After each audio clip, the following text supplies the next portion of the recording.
음, 지난 시간에는 예루살렘 성벽 기본적인 이제 구조물에 대해서 건축물에 대해서 우리에게 말씀해 주셨는데 오늘은 그 건축 구조물을 소개한 이후에 오늘 15절 17절 두 절에서는 건축물을 측량하는 모습을 보여줍니다.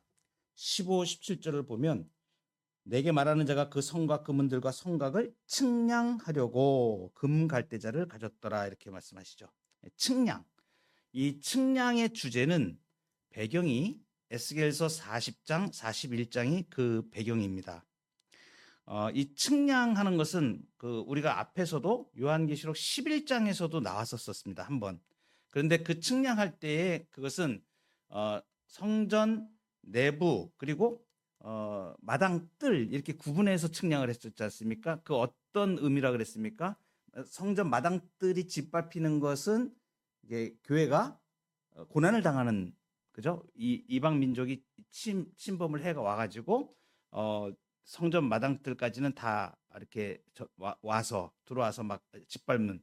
그래서 그 안에 그 이제 성소부터는 보호가 되죠. 그래서 그 측량한 그 요한계시록 11장에서 우리가 봤을 때 그래서 그것은 이제 교회가 고난에 처하기도 하고 또 한편으로는 하나님께서 완벽하게 보호하시는 그러한 것을 우리에게 설명해 준다고 요한계시록 11장을 할 때 말씀을 드렸습니다. 그때 이제 11장 1절 2절에서는 이제 측량의 목적이 보호죠. 측량이 보호의 의미인 것이죠. 그런데 지금 이제 여기 오늘 21장 15절에서 측량하는 이 측량은 환상의 내용을 명확하게 해주는 목적을 가지고 있습니다. 그것은 뭐냐면 요한이 환상을 통해서 본 새 예루살렘의 모습이 명쾌하게 어떠한 그 규모와 어떠한 영광을 가지고 있는가 그것을 나타내 주기 위한 것이지 보호를 위한 그런 의미 11장에 있었던 그런 의미하고는 다른 겁니다. 그러니까 지금 마지막 새 예루살렘 성의 모습은 새 하늘과 새 땅이 내려오면서 이루어지면서 하늘로부터 완성된 교회의 모습이라 그랬죠. 그러니까 완성된 새 예루살렘은 완전히 이제 완성된 교회의 모습. 그러니까 쉽게 말하면 우리가 완성된 모습이라고 보면 돼요. 우리의 최종적인 하나님 나라의 완성에서 우리가 가지는 모습이에요. 이 모습은 다른 사람들이 가지는 모습이 아니고 교회 바로 언약으로서의 구약 공동체와 그 성취로서의 신약 공동체 모두 전체 하나님의 백성 공동체 전체 바로 우리를 말합니다. 우리 교회가 우리죠. 우리가 교회죠. 우리의 모습이 완성되는 걸 지금 보여주고 있는 거예요. 새 예루살렘은 딱 그렇게 생각하시면 됩니다. 그 모습은 지금 다른 모습이 아니고 나의 완성의 모습이다. 그 공동체로서 교회 공동체로서 교회의 완성된 모습이다. 그래서 이 측량하는데 이 측량을 해서 그 모습이 규모가 크기가 엄청나고 그죠? 크기가 엄청나고 그리고 그 모양이 이제 정방형으로 되어 있는 모습, 완전한 대칭으로 되어 있고 성벽의 높이 이렇게 해서 이제 측량의 대상이 성벽과 새 예루살렘 전체가 되는 거죠. 그래서 그 측량의 결과가 어떻게 나타나냐면 성벽은 144 규빗이라고 이렇게 말하죠. 그 성은 16절에 보면 그 성은 네모가 반듯하고 길이와 너비가 같은지라 이렇게 나가죠. 그렇죠? 그 갈대자로 그 성을 측량하니 12,000 스타디온이요 길이와 너비와 높이가 같더라. 그 성곽을 17절 그 성곽을 측량함에 144 규빗이니 그랬죠? 자, 이렇게 144 규빗이 나오고 그다음에 새 예루살렘 그 전체의 길이는 얼마가 되면 12,000 스타디온이죠. 여기 144 규빗 12,000 스타디온. 이것을 오늘날의 우리의 개념으로 뭐 센티미터나 미터나 킬로미터 이런 개념으로 생각하면 안 됩니다. 이것은 상징이라고 말씀드렸죠. 그래서 상징 숫자 12를 사용해서 우리에게 말씀해 주시는 거예요. 144 큐빗은 12 곱하기 12죠. 그래서 뭐라 그랬습니까? 이 144 큐빗이 말하는 것이 그 높이 몇 센치 몇 미터 이걸로 얘기하는 게 아니고 뭘 말하는 거냐면 구약과 신약의 공동체 그죠? 12지파, 구약의 12지파는 12, 그리고 신약의 12사도를 의미하면서, 그죠? 12 곱하기 12 해가지고 144. 이걸 뭐냐? 하나님 백성 완전한 숫자를 말하는 거예요. 하나님 백성의 완전한 숫자. 이것은 뭐 앞에서도 우리가 요한계시록 7장, 8장 이런 데서도 또 14장에서도 14만 4천으로 말하는, 그죠? 전투하는 교회의 모습이라고 했죠. 완전한 교회의 모습. 근데 여기 지금 이제 144 규빗이 이제 성벽인데, 성벽은 지난 시간에도 말씀을 드렸습니다. 그죠? 하나님과의 완전한 보호 가운데, 그죠? 들어가 있는 교회의 상태를, 그죠? 말해준다.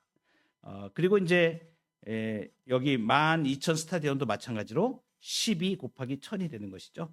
그래서 이 측량 결과를 볼 수가 있고요. 그리고 이제 15절에 보면 내게 말하는 자가 그 성과 그 문들과 성곽을 측량하라고 금 갈대자를 가졌다. 그래서 금 갈대자를 자를 가지고 측량을 하는 거예요. 이렇게 이제 갈대자를 가지고 측량하는 거는 에스겔 40장 3절에서도 우리 이제 배경이 되는 요한계시록의 성전 측량의 배경이 되는 에스겔 40장 3절에도 똑같이 그 갈대자를 가지고 잽니다. 그런데 여기서는 특별히 이제 금 갈대자라고, 그 에스겔서하고 다른 게 금이 딱 붙는 거예요. 금. 이제 이 금이 붙는 게 이제 보석이 벌써 딱 이제 들어가는 거죠. 보석이 들어가는 거죠.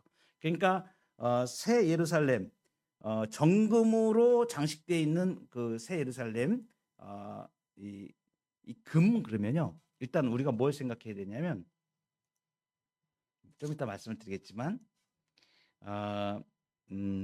이 금이 보석이 상징하는 의미가 있습니다.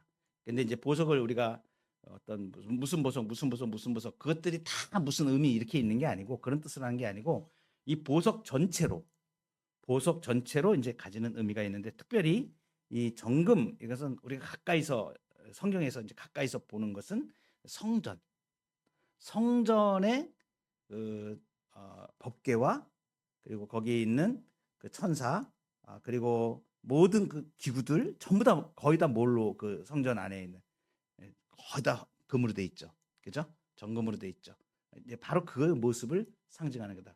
그 정금이 바로 하나님의 그 영광을 나타내는 특별한 그 보석의 형태를 우리에게 말씀해 주시죠. 거기 16절에 보면 그 성은 네모가 반듯하여 길이와 너비가 같다 이렇게 말합니다.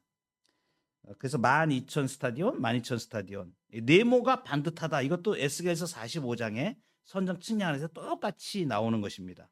그래서 가로와 세로의 크기가 동일한 12,000 스타디온으로, 이렇게 평면으로 볼 때는 정사각형 모양이에요. 12,000 스타디온, 12,000 스타디온. 그리고 이어서 이제 한 단계 더 나아가서 길이와 너비와 높이가 같더라 이렇게 말씀하시죠. 16절 맨 하반절에 보면 길이와 너비와 높이가 같다. 이거 높이까지 나오니까 이건 뭐예요? 이제 정방형, 정육면체를 말하는 거예요. 정방형을 말하는 거예요. 그러니까 12,000 스타디온, 가로, 세로, 높이. 그러니까 큐브 모양이 되는 겁니다. 이 정방형이라 그러죠. 정방형. 이 정방형 형태를 갖추고 있는 거예요. 이 정방형이 의미하는 바가 있어요. 그러니까 지금 여기 이제 우리가 숫자로 생각하지 말라 그랬죠. 12,000 스타디온, 12,000 스타디온, 12,000 길이로 따지는 게 아니고 이 의미가 있는 거예요. 상징 의미, 상징. 이건 뭐냐면 완전하다는 거예요. 그래서 정방형이 이 완전함인데, 이 정방형이 어디서 나왔을까요? 이 정방형이 어디서 나올까요? 솔로몬 성전의 지성소. 솔로몬 성전의 지성소가 정방형이에요.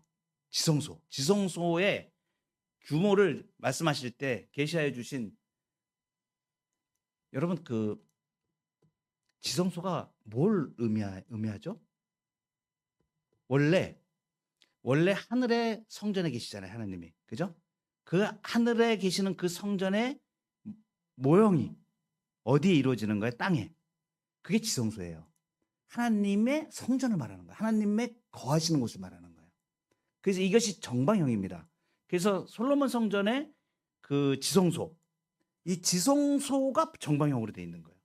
그러니까 지금 새 예루살렘이 정방형으로 돼 있잖아요. 이게 뭘 말하는 거예요? 완성되는 거예요. 하나님의 성전이 완성되는 거예요. 그 성전을 누구로 삼으신다? 교회를 성전으로 삼으신다. 그죠? 교회가 다 완성되는 거예요. 그러니까 새 예루살렘 자체가 성전의 성격을 지금 가지고 있는 거죠. 그럼 당연히 그 새 예루살렘 성에는 누가 임재해 계시는 거예요? 하나님이 임재해 계시는 거예요. 하나님이 함께 하시는 거예요. 하나님이 임재해 계시는 거죠. 하나님의 임재의 장소잖아요. 그러니까 이 정방형이 말하는 게 바로 하나님의 완전한 임재를 말하는 거예요. 하나님의 성전을 말하는 거죠. 하나님은 그의 궁에 계시니 할 때 하나님의 성전을 말합니다. 이어서 17절에 보면 그 성곽을 측량하니 144규빗이니 이게 하나님의 백성의 숫자죠. 그죠? 성벽 144규빗 설명드렸습니다. 12 곱하기 12. 그래서 언약으로서의 구약 공동체, 구약 백성, 그리고 성취로서의 신약 백성 12사, 12사도 이렇게 해가지고 12 곱하기 12, 144. 그래서 요한계시록 7장 1절부터 8절 그리고 14장 1절에 14만 4천과 같은 패턴을 말한다. 이건 우리가 공부했던 거기 때문에 이렇게 완전한 숫자가 지금 뭘로 표현됐습니까? 성벽의 측량을 통해서 이렇게 말해준다. 자, 그리고 이제 이어지는 그 17절 하반절에 사람의 측량 곧 천사의 측량이라 이렇게 하죠. 사람의 측량 곧 천사의 측량이라. 사람의 측량은 뭐고 천사의 측량이 뭐고 왜 이렇게 각각에게 설명을 하고 있는가?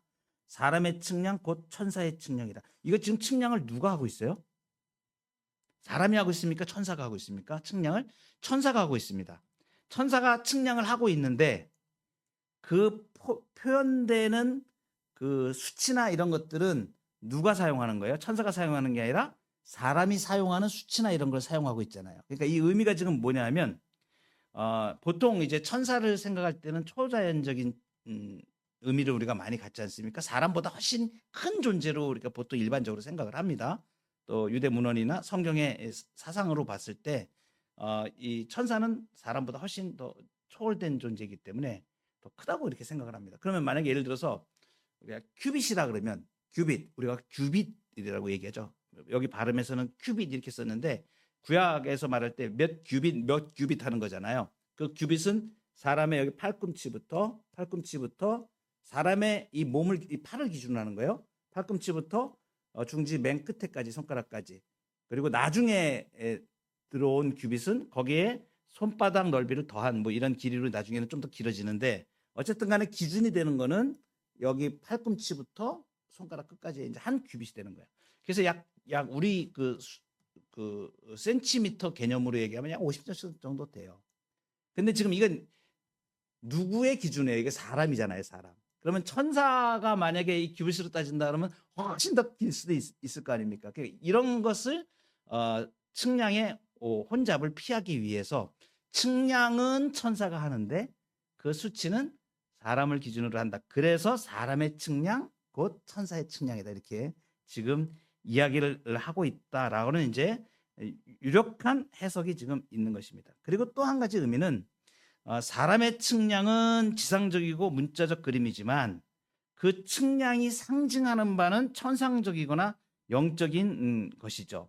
그래서 사람의 측량 관점에서 보면 성벽이나 예루살렘의 수치가 이렇게 불균형하고 전체 그림이 좀 부자연스러워 보일 수 있는데 천사의 측량으로 상징적 의미를 부여하면 그 불균형이 자연스럽게 해소될 수 있는 부분이 있다라는 측면 때문에 이렇게 사람의 측량 곧 천사의 측량이라고 사용했다고 이렇게 크게 두 가지 유력한 해석들이 있습니다.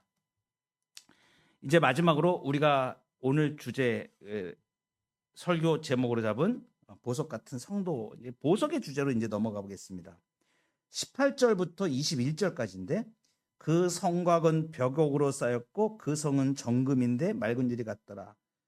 그 성곽의 기초석은 각색 보석으로 꾸몄는데 첫째 기초석은 벽옥이요, 둘째는 남보석이요, 셋째는 옥수요, 넷째는 녹보석이요, 다섯째는 쭉 나가죠. 자, 여기서 이제 우리가 보석에 대한 부분을 정리를 좀 해야 됩니다.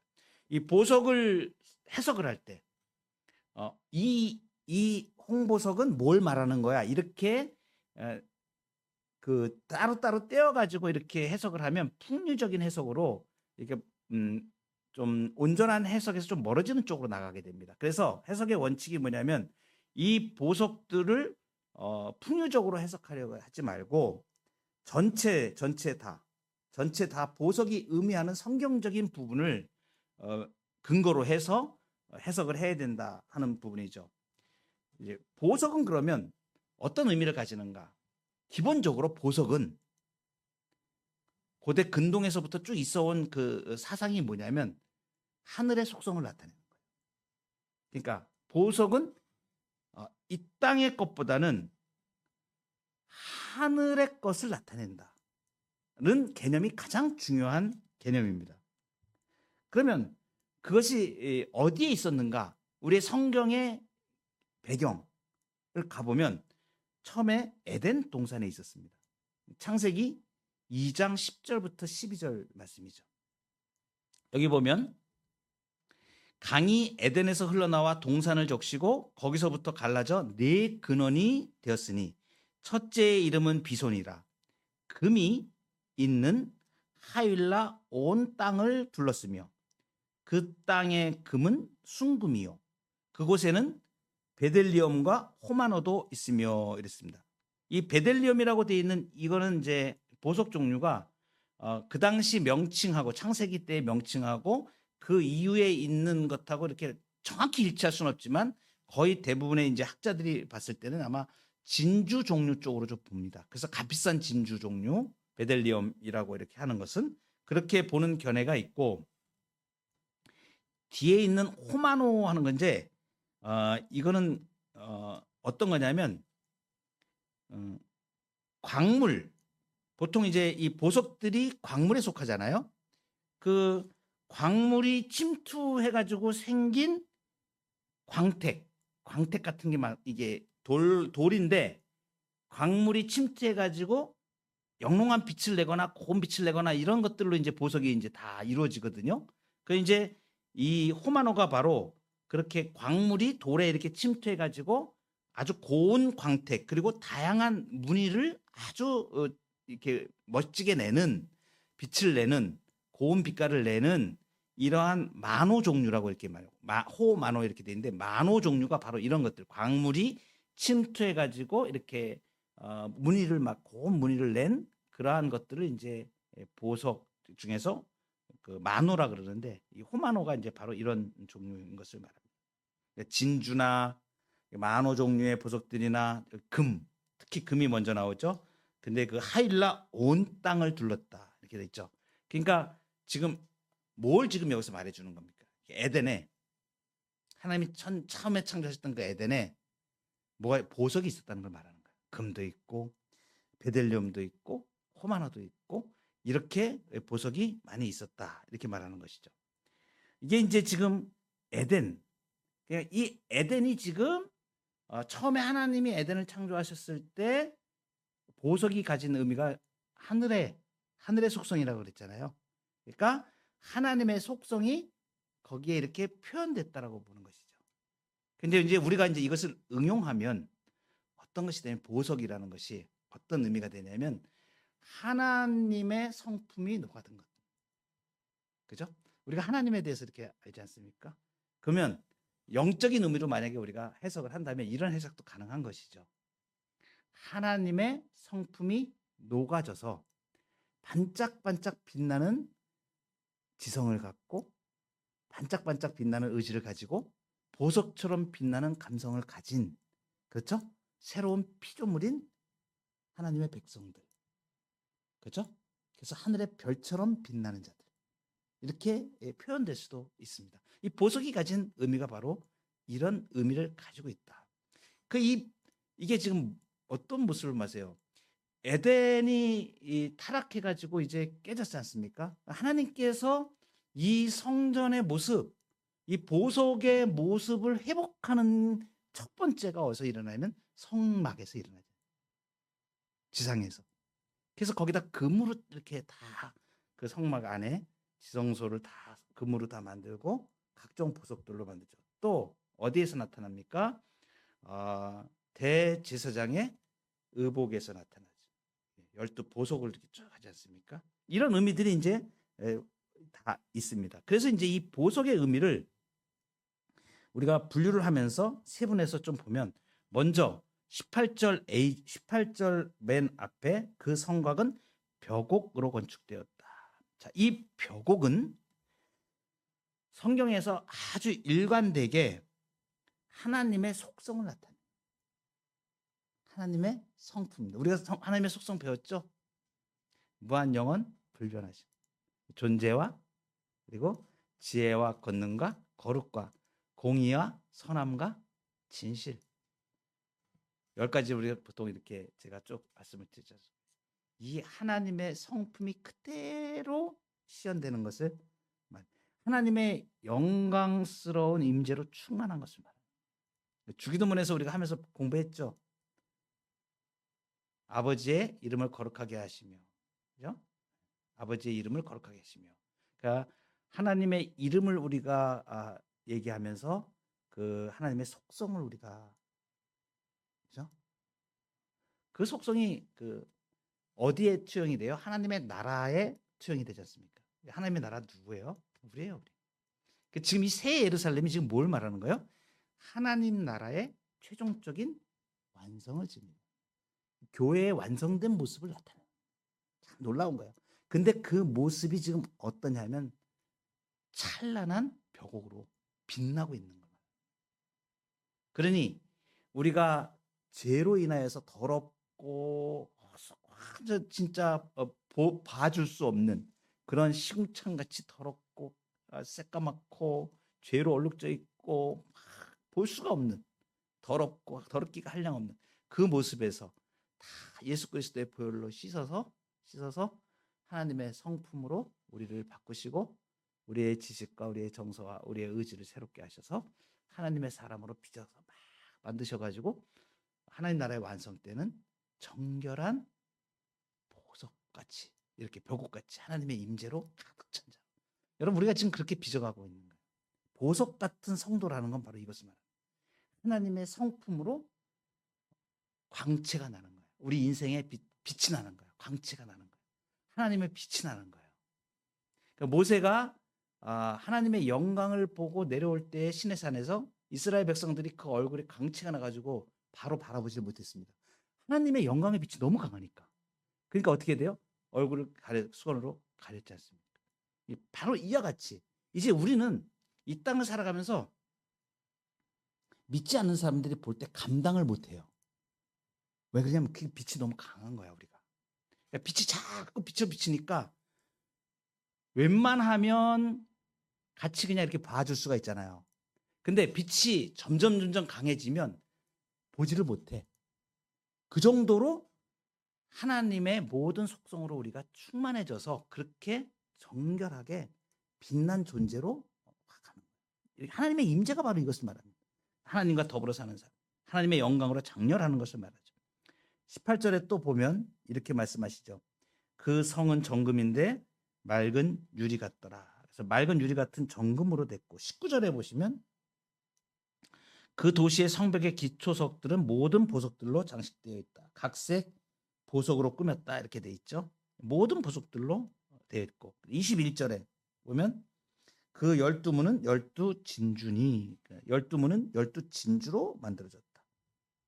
그리고 각 문마다 한 개의 진주로 되어 있고, 그리고 21절에서는 거기 끝에 그 도시의 길은 맑은 유리 정금 같더라. 성의 길은 맑은 유리 같은 정금이더라. 이렇게 나타나죠. 이 전체가 지금 말하는 게 뭐예요? 지금 새 예루살렘 성의 그 모습 전체가 전부 다 뭐로 되어 있는 거예요? 보석으로 되어 있는 거예요. 그러니까 성도가 완성이 되면 진짜 이런 보석들이 가득 찬 반짝반짝 너무 영광스러워서 가는 곳마다 영광스러워. 그죠? 가는 곳마다 하나님의 영광으로 충만. 이러한 보석의 기능은 어떤 것과 연관이 되면 남편을 위해 단장한 신부의 아름다움을 말해줍니다. 그래서 정결한 신부죠. 정결한 신부. 그래서 이것을 교회가 이렇게 하나님의 영광으로 가득 차게 될 것을 이사야서에 예언한 부분이 있어요. 그래서 신부가 어떻게 단장될 것인지. 그때 신부가 단장되는데 여러분 우리가 일반적으로 생각해도 그렇죠. 신부가 결혼식 할 때 보석으로 많이 꾸미지 않습니까? 그렇죠? 귀걸이도 하고 반지도 하고 막 이렇게 이쁘게 막 그 옷도 면사포로 하고 보석으로 이렇게 꾸미게 되죠. 이사야서에 보면 54장 11절 12절에 너 공고하며 광풍에 요동하여 안위를 받지 못한 자여 보라. 내가 화려한 채색으로 네 돌 사이에 더하며 청옥으로 네 기초를 쌓으며 홍보석으로 네 성벽을 지으며 이 보세요. 홍보석으로 성벽 나오죠. 성류석으로 네 성문을 만들고 성문 나오죠. 진주 나왔죠. 아까 요한계시록에 네 지경을 다 보석으로 꾸미겠다. 네 지경을 다 보석으로 꾸미겠다. 지금 이제 이 맥락이 지금 어디서부터 지금 이루어지는 거예요? 지금 원래 이 벽옥 이것은 하나님의 빛이에요. 하나님을 상징하는 빛이지 않습니까? 그런데 그 영광스러운 빛이 에덴에 있었고 타락한 이후에 이것이 성막으로 오고 그리고 이사야서에 이제 교회를 통하여서 그죠? 정결한 신부로 하나님의 백성을 이렇게 예수 그리스도의 어린 양 예수 그리스도의 신부로 준비시켜 가는데 이런 보석으로 지금 꾸며가는 것만. 그러니까 얼마나 정결한 신부로 지금 우리가 나가는가. 똑같은 표현인데 이미지만 조금 다르게 쓰죠. 그죠? 벽옥으로 벽옥돼 있고 온갖 보석으로 다 돼 있는 예루살렘 성전의 모습에 이 모습이 마치 어린 양을 위하여서 준비된 신부의 모습처럼 단장되어가는 정결한 신부로, 그죠? 신랑을 맞이하는 신부의 모습으로. 그 다음에 이 보석은 또 이것뿐만이 아니고 이제 회복을 말하는 것이죠. 이렇게 꾸며서 결국은 신부로서 새 예루살렘을 순결과 아름다움으로 단장해서 구속사적 맥락에서 보면 이 회복되는 거, 회복. 지금 여기 이사야서에도 보면 안위를 받지 못한 자여, 너 공고하며 광풍에 요동하여 안위를 받지 못한 자여 보라, 이랬죠, 그죠? 이게 뭐예요? 그러니까 요동치면서 안위도 없고 깨재재하고 볼품도 없고 빛나는 아무것도 없고 봐줄 게 아무것도 없는 그 사람을 어떻게 하는 거야? 다 씻고 깨끗하게 하고 보석으로 쫙 이렇게 만드는 걸 말하는. 그게 빚어져 가는 거죠, 우리를. 쉽게 표현하면 하나님의 성품으로 우리를 빚어가는, 예수 그리스도의 인격으로 우리를 빚어가는 걸 말하는. 그죠? 이렇게 교회를 빚어. 그래서 회복되는 거죠. 그래서 우리가 이 영혼이 예수님을 믿기 전에 공고하고 죄와 사망과 거기에 종로를 타고 온갖 고통과 고난과 악의 고난 속에서 허우적거리고 해방받지 못한 자리에서 예수 그리스도의 보혈로 완전히 해방받아서, 그죠? 회복되잖아요. 회복. 진정으로 완전히 우리의 회복은 지금 이제 천국의 회복을 우리가 지금 이 땅을 살아가면서 믿음 가운데서 지금 간헐적으로 누립니다. 간헐적으로. 이 간헐적으로 누리는 이 회복이, 구원의 은총이 이제 폭포수같이 하나님이 주시는 그 은혜 가운데서 우리를 향하신, 우리를 회복시키시고 우리를 가신 하늘의 평강. 그래서 제가 우리 주기도문 공부할 때 그 말씀드려요. 번영을 자꾸 말씀드리잖아요. 번영. 샬롬에 대해 자꾸 말씀드리잖아요. 샬롬. 이 샬롬이 뭐예요? 해방론적인 자유의 은총, 특권론적인 자유의 은총, 그래서 또 아디아포라의 자유의 은총, 정말 약한 자를 위해서 내가 무엇인지 결정하고 행할 수 있는 그런 자유까지, 고급진 자유까지, 이렇게 우리가 완전히 바뀌어버리는 존재가 되는 거죠. 이게 예수 그리스도의 은총. 그러니까 이게 회복되는. 그러니까 하나님께서 우리를 죽은 상태에서, 종된 상태에서, 죄의 종에서 건져내셔가지고 회복시키시는. 그래도 이렇게 보석으로 막 치장해가지고 우리를 어린 양의 신부로, 왕비로, 그죠? 이렇게 만들어 가시는. 이게 이제 회복의 의미를 가지고. 마지막으로 이제 구속사적 의미를 우리가 이제 볼 수 있죠. 아까 말씀드렸지만 출애굽기 28장에 보면 그 말씀 나오죠. 대제사장에 있는, 가슴에 있는 보석들의 이름을 다 내포하죠. 그래서 여기 오늘 그 요한계시록 오늘 본문에 나오는 이 보석들의 이름은 출애굽기 28장 17절 20절에서 거의 유사합니다. 이 보석들이 그대로 다 나와요. 대제사장의 가슴에 있는 12 보석들. 이것이 지금 요한계시록 21장 19, 20절 거의 똑같이 나오고, 그리고 그 에덴의 거기 모티브를 얘기하는 그 보석이 얘기된 데가 에스겔 28장 13절입니다. 거기에 나온 것도 같고, 좀 전에 봤던 이사야서 54장 11절 12절에도 유사합니다.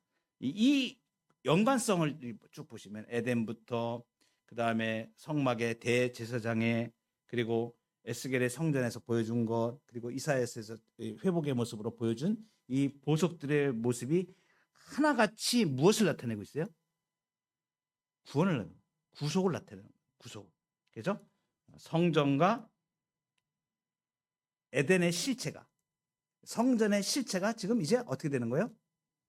완성되는 거예요. 구약에 계시하였던 그 모형으로 보여졌던 모든 것들이 누구 안에서 지금 완성됩니까? 예수 그리스도 안에서. 예수 그리스도 안에서 연합된 교회를 통하여서 완전히 완성되는 모습을 새 예루살렘이 지금 보여주고 있다. 그래서 보석 같은 성도, 오늘 이 말씀에서는 그 새 예루살렘이 말하는 게 바로 성도, 우리를 말하지 않습니까? 교회를 말하지 않습니까? 이게 보석 같은 교회예요. 그러니까 이 교회는 순결하고 영원하신 하나님의 속성을 따라서 그 영원한 생명을 누리며, 또 그 영원한 생명을 흘려보내고 영원한 생명의 구원의 역사를 계속 이뤄나가서 종국의 이러한 모습으로, 완전한 모습으로, 그래서 정방형의 하나님의 임재로 충만한 완전한 모습으로 우리 교회가 완성될 것을 지금 바라보는 거예요. 그러니까 이것은 지금 우리는 이걸 바라보고 있지만 이것은 이루어지는 거죠. 그러니까 우리한테 이루어지는 일이에요. 교회에 이루어지는 일입니다. 그래서 우리가 완전히 성결한 하나님의 백성으로 완성돼 간다. 지금 우리는 그 길에 지금 이렇게 걸어가고 있다. 그러니까 우리가 살아가면서 조금 어려운 일을 당하고, 조금 힘든 일을 당하고, 좀 곤란한 일을 당하거나, 좀 짜증나는 일이 있거나, 또 넘어서야 될 어떤 문제가 있더라도 거기에 대해서 너무 우리가 몰입하지 말고, 나는 이렇게 완성될 보석 같은 성도다. 이 정체성을 가지고 나는 하나님께서 반드시 빚어 완성하시는 구원의 완성품이다. 이 믿음을 갖고 지금 우리에게 주어진 길을 기쁨과 은혜로 하나님께 맡기고 하나님과 동행하며 나가는 완성된 모습으로 우리가 나아가는 복된 저와 여러분 되기를 축복합니다.